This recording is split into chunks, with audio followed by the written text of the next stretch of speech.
Baik, Assalamualaikum warahmatullahi wabarakatuh. Perkenalkan nama saya Muhammad Fajar Ramadan dengan NIM 2320 1270. Pada kesempatan kali ini saya akan mempresentasikan final project saya, tugas UAS, mata kuliah Framework Programming. Jadi project saya yang akan saya bangun ini adalah judulnya Mini LMS atau se- sebuah website manajemen kursus kursus online yang dimana menerapkan arsitektur yaitu decoupled arsitektur. Jadi pembuatan website ini tuh didasari pada kelemahan arsitektur monolit. Jadi monolit ini adalah backend dan frontend itu menyatu. Jadi sehingga server itu bisa terbebani karena harus mengelola logika yang harus merender tampilan HTML-nya juga. Nah, selain itu jika kita ingin membuat website mobile aplikasi mobile di masa depan, kita harus membuat backend baru lagi. Nah, untuk mengatasi masalah ini, saya membangun menggunakan arsitektur decouple. Jadi sisi backend dan frontend itu terpisah. Nah, dari sisi backend ya di sini ini adalah sisi backendnya.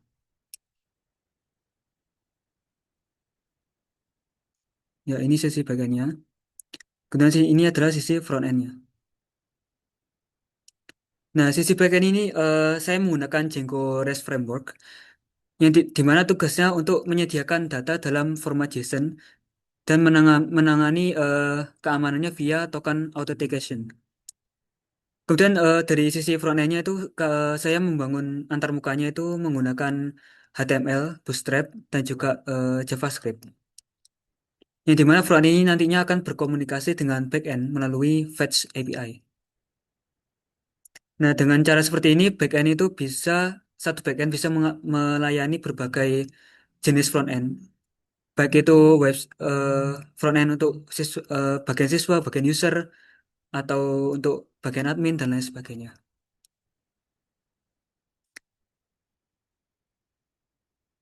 Nah, di sini di sebelah ini adalah bagian backend-nya. Ini dimana di situ saya menggunakan library penting seperti Django Course Headers agar API bisa diakses itu dari luar. Dan juga DRF Spectacular untuk dokumentasi API. Di mana di sini saya eh, daftarkan di settings.py.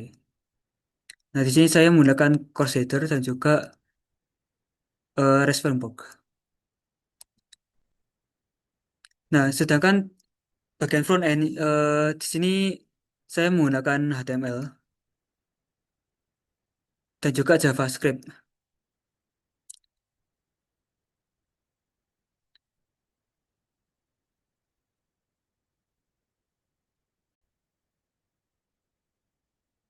Oke, untuk berikutnya kita akan lanjut ke bagian demo projectnya. Di sini pertama-tama saya menampilkan untuk website usernya atau untuk website untuk siswa.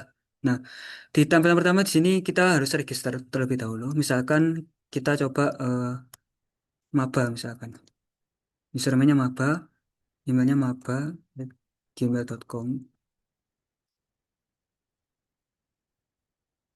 Passwordnya maba123, maba123.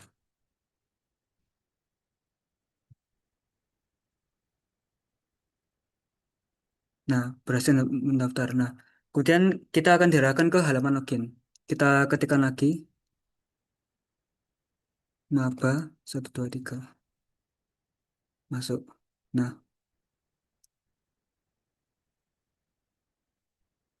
kita akan masuk ke halaman dashboard siswanya. Nah, di halaman dashboard siswa ini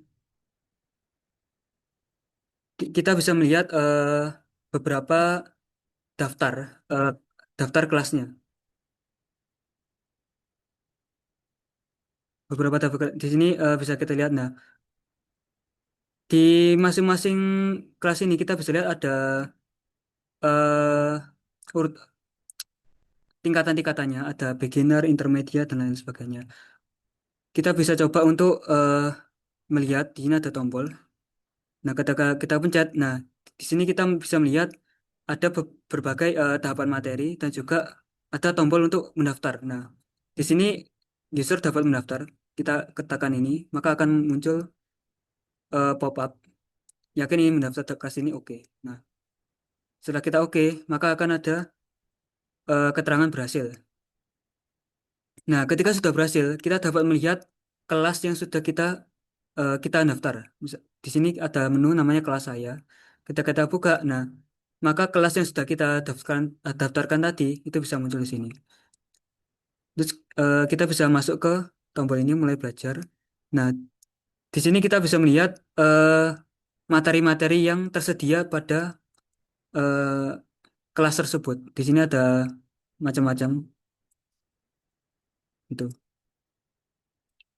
Ini ada tombol selanjutnya, sebelumnya dan lain sebagainya. Seperti itu.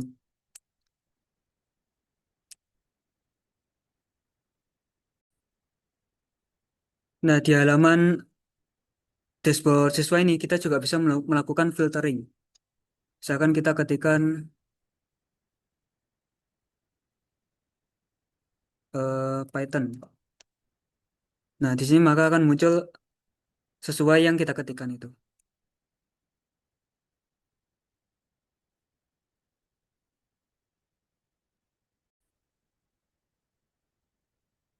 Nah, selanjutnya kita lanjut ke halaman adminnya. Nah, admin ini bisa kita ambil dari eh, yang sudah kita create di super user. Nah, di sini sudah saya buatkan. Kita ketikkan saja satu. Kemudian kita masuk ke dashboardnya. Nah, di dashboard ini admin dapat mengatur berbagai hal seperti daftar kelas dan juga mengedit kelasnya. Kita coba untuk menambahkan kelas. Misalkan judul kelasnya tutorial membuat video misalkan. Deskripsinya membuat video. Untuk tingkatannya bisa kita atur, misalkan intermediate. Untuk tanggal mulainya kita atur misalkan hari ini. Kemudian instrukturnya kita bisa pilih sesuai yang kita daftarkan instrukturnya. Kita simpan datanya. Nah, maka kelas berhasil dibuat. Kita bisa melihat di sini sudah menambahkan data baru. Ini juga bisa kita edit. Misalkan kita edit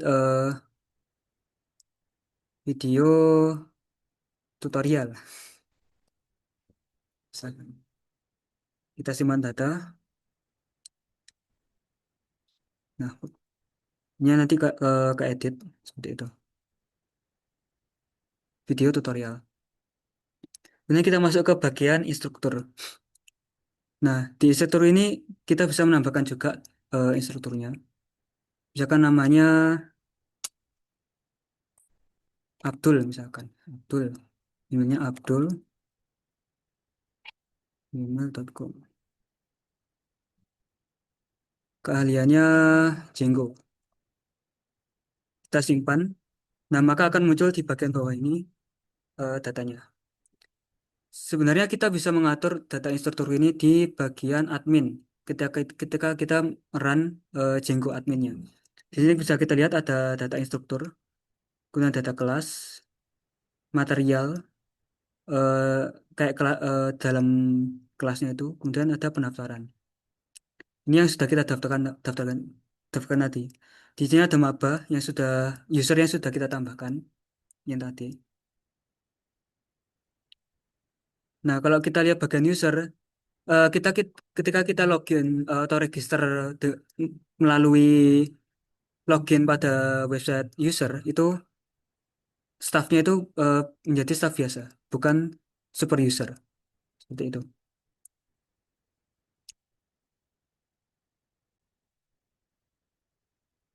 Oke, berikutnya di sini saya juga menggunakan eh, library Swagger. Jadi kita bisa melihat apa saja yang bisa kita lakukan pada project ini. Misalkan kita coba untuk menambahkan data. Di sini ada melalui POS API struktur. Misalkan kita coba ini ya. Nah, di sini kita coba kita coba dulu. Nah, kita coba try it out. Nah, try it out. Di sini bisa kita coba tambahkan namanya, misalkan buku, misalkan.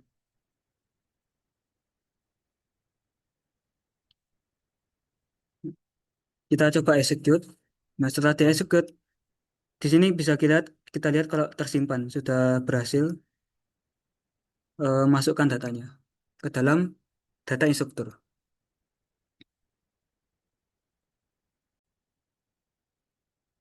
Baik, kita lanjut ke bagian coding. Di sini saya akan menunjukkan beberapa kode yang penting. Yang pertama di bagian model sesuai. Model model sesuai ini berisi struktur tabelnya, di mana di sini ada instruktur, terus kemudian ada kelas, ada materi, nah dan juga pendaftaran. Nah, di sini yang paling penting adalah pendaftaran, di mana di pendaftaran ini itu fungsinya untuk menjadi pivot table yang menghubungkan antara siswa dan juga kelas. Nah, di sini saya menggunakan foreign key untuk siswa dan kelasnya dan juga unique together supaya ini membuat siswa itu cuma bisa mendaftar eh, satu kelas saja dan juga mencegah siswa itu mendaftar dua kali. Dua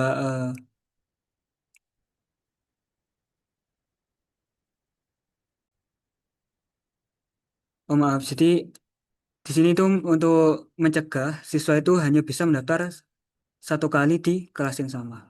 Seperti itu. Kemudian kita lanjut ke bagian serializer. Jadi serializer ini fungsinya untuk sebagai penerjemah. Jadi data-data yang sudah kita dapatkan itu dia terjemahkan ke dalam bentuk JSON yang nantinya akan dikelola untuk oleh sistem. Nah, di sini di bagian registrasi dot serializer. Nah, di sini saya mengatur metode create-nya supaya password itu bisa dienkripsi. Kemudian kita lanjut ke bagian views.py. Nah, views.py ini saya menggunakan model viewset,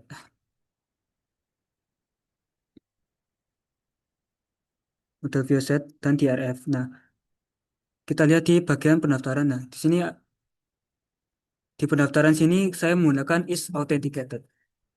Ini yang dimana sistem authenticated ini tertutup untuk publik. Jadi tujuannya itu di bagian get query set ini. Admin itu bisa melihat, kita kata admin login itu bisa melihat semua data-datanya. Sedangkan kalau siswa yang login, itu dia cuma bisa melihat aksesnya dia saja, yang tersedia untuk dia saja.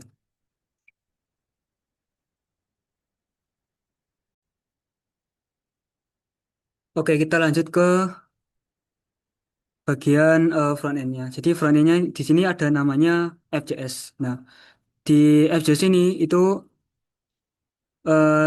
saya mendefinisikan API base ini yang nantinya akan mengarah ke server Django-nya yang ada di backend itu. Jadi inti dari aplikasi decouple ini itu pada penggunaan fetch API-nya, di mana frontend ini dapat em, merequest HTTP GET, POST, dan juga delete ke bagian backend untuk berinteraksi dengan datanya. Nah, kita bisa lihat di sini ada authorization token, yang di mana setiap kali frontend itu meminta data private. Nah, saya menyisipkan token di sini itu yang diambil dari local storage browser, local storage browser. Nah, header authorization ini yang akan dibaca oleh Django untuk mengenali siapa user yang sedang aktif.